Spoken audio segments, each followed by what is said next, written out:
Hey everyone, welcome back to Fisher Shop. Now this video is going to be very different from my others in that in this one I want to pay special tribute to somebody who has influenced me so tremendously over the course of my life that they really helped shape me into the man that I am today. And that person is my dad. He led a very interesting life, and I wanted to share it with you all here on YouTube so that not only might you also be impacted by it, but as a way to immortalize it so that I myself don't forget. So with that said, let me tell you a bit about my dad.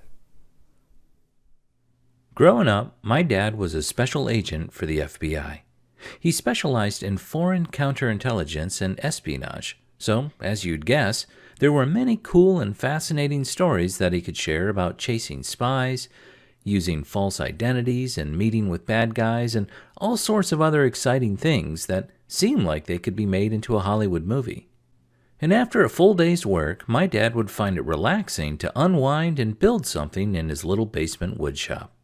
He made all sorts of projects, from bowls and candlesticks on the lathe to large pieces of furniture. He learned how to do it all from his dad and tried to teach it to my brother and I, but we never really got all that interested in it until much later. He did teach us quite a few really other important things though too, one of which is a strong work ethic.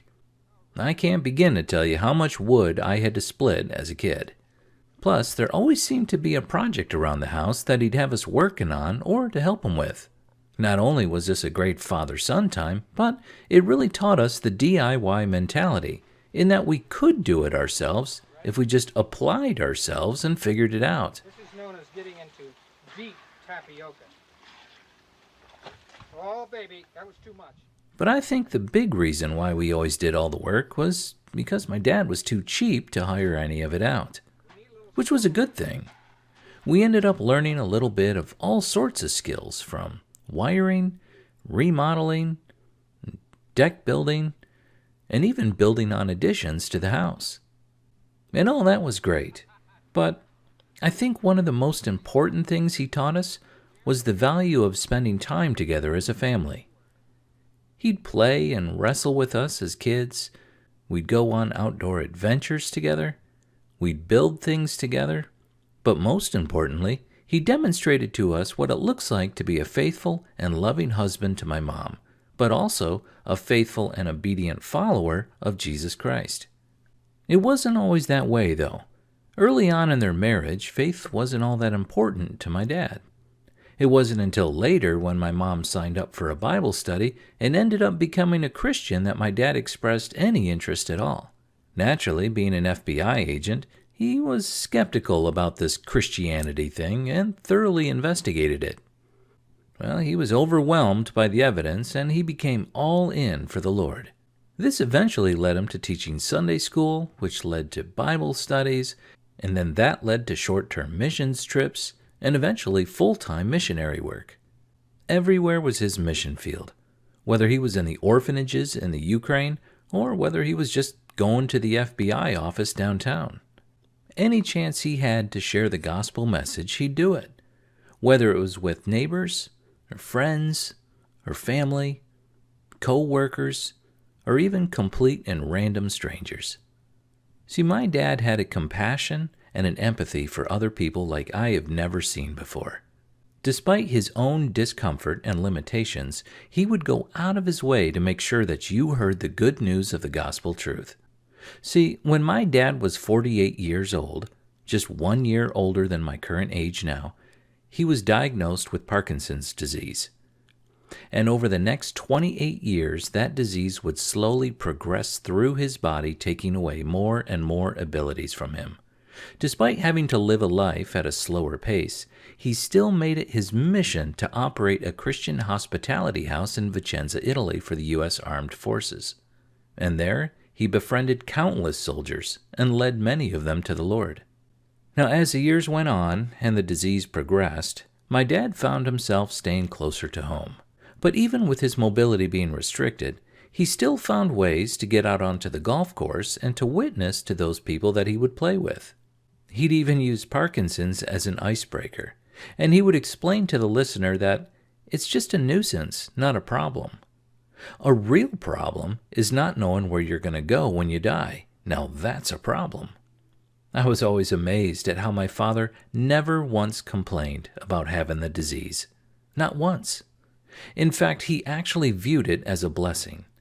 He wrote a testimony on his birthday in 2008, and in it he says this: "As I look back on the past 15 years, I believe that my Parkinson's disease is not a punishment, nor an accident, but is actually a blessing from God.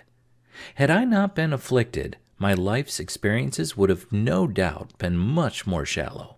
Parkinson's has caused me to trust the Lord and not allowed me to live in the delusion of being in control myself.